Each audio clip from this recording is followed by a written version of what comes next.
안녕하세요. 오늘 저희가 함께 좀 살펴볼 이야기가 있는데요. 이게 어쩌면 바로 여러분의 이야기일 수도 있습니다. 서울 사시는 어르신 사례인데요.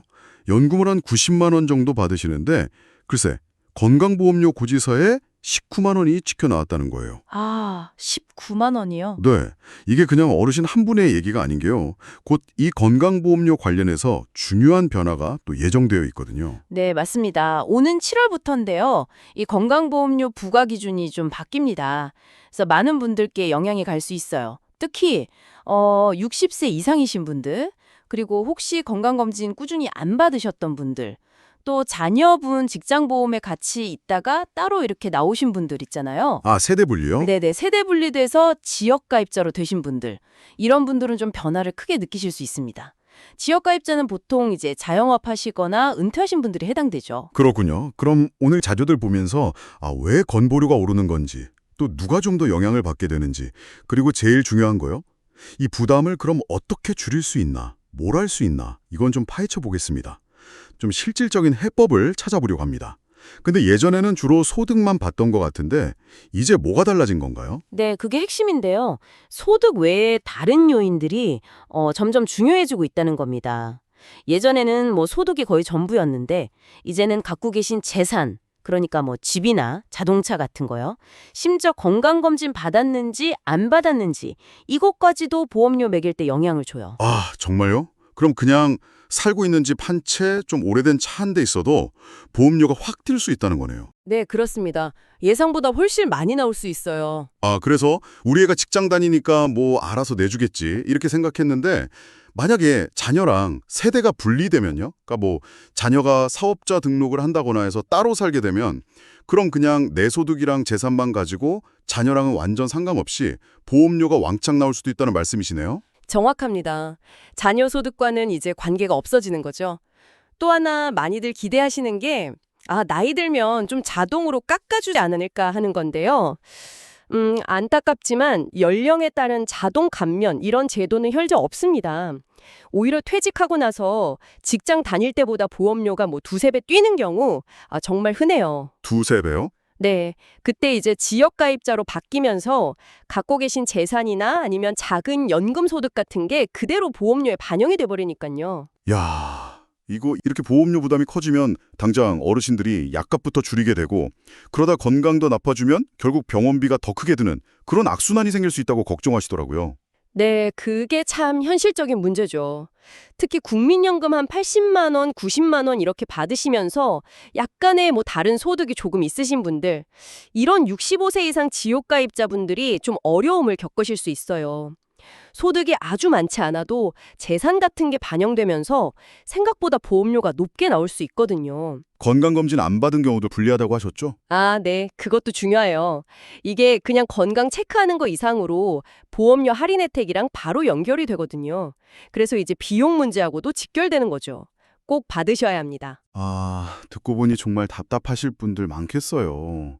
이건 뭐 방법이 없을까요? 부담을 조금이라도 덜 방법이요? 조언 중에 좀 실질적인 팁 같은 게 있었던 것 같은데. 네, 몇 가지 꼭 기억해 두시면 좋은 게 있습니다. 첫 번째는요, 방금 말씀드린 건강검진. 이건 이제 뭐 선택이 아니고 거의 필수라고 보셔야 해요.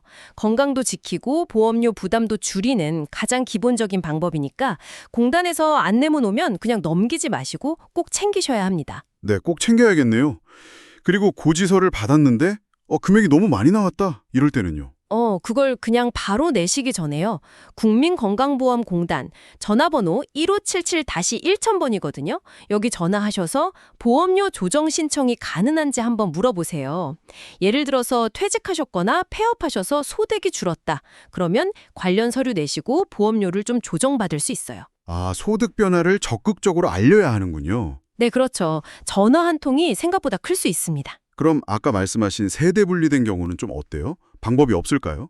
그것도 한번 확인해 볼 필요가 있는데요. 만약에 서류상으로는 세대가 분리됐지만 뭐 실제로는 자녀한테 부양을 받고 계신 상황이다. 이럴 경우에요. 이 관계를 좀 인정받아서 가족 단위로 보험료를 합산해서 부담을 줄일 수 있는 예외 기준 같은 게 있는지 이것도 공단에 한번 문의를 해보셔야 합니다. 이것도 전화해서 물어봐야 알 수 있겠네요. 네, 그렇습니다. 그리고 마지막으로 이건 진짜 많은 분들이 놓치실 것 같은데 그 임의 계속 가입 제도라는 거요? 아, 맞아요. 이거 정말 중요합니다. 이거는 꼭 아셔야 해요. 뭐냐 하면 직장 퇴직하고 나서 2달 안에 신청을 하시면요. 예전에 직장에서 내던 수준의 보험료를 최대 3년, 그러니까 36개월까지 유지할 수 있는 제도예요. 3년이나요? 와. 네. 퇴직하고 나서 지역가입자 보험료가 너무 부담될 것 같다. 이러면 이 제도를 반드시 활용하셔야 합니다. 근데 신청 기한이 2달로 짧으니까 퇴직 전에 미리 좀 알아두시는 게 좋겠죠. 그렇군요. 결국 정리해보면 이제 건보료 매기는 방식이 바뀌면서 소득 말고도 재산이나 차, 건강검진 여부 같은 게 다 중요해졌고 특히 은퇴하고 지역가입자 되시는 분들 또 자녀랑 세대분리 되신 분들이 영향을 크게 받을 수 있다. 이런 거네요. 네, 맞습니다. 하지만 그래도 건강검진 잘 챙기고 또 보험료가 이상하다 싶으면 조정 신청 문의해보고 가족 합산 가능성도 알아보고 특히 임의 계속 가입제도 활용하면 부담을 줄일 길은 있다는 거네요. 네, 그렇죠. 핵심은 아는 만큼 아낀다. 이거예요. 혼자 그냥 고민하지 마시고 공단에 적극적으로 물어보고 나한테 맞는 방법을 찾는 노력이 중요합니다. 뭐랄까, 모든 걸 그냥 국가가 다 알아서 해주겠지 이런 시대는 좀 지났고요. 이제는 스스로 정보를 찾고 권리를 좀 챙겨야 하는 거죠. 네. 오늘 건강보험료 문제를 좀 깊이 들여다봤습니다. 이렇게 정책이 바뀌고 또 정보에 따라서 개인의 재정 상황이 크게 달라질 수 있는 시대인 것 같은데요. 여러분의 안정적인 삶을 위해서 지금 당장 좀 관심을 갖고 미리 대비해야 할 또 다른 영역은 무엇일지 한 번쯤 생각해 보시는 건 어떨까요?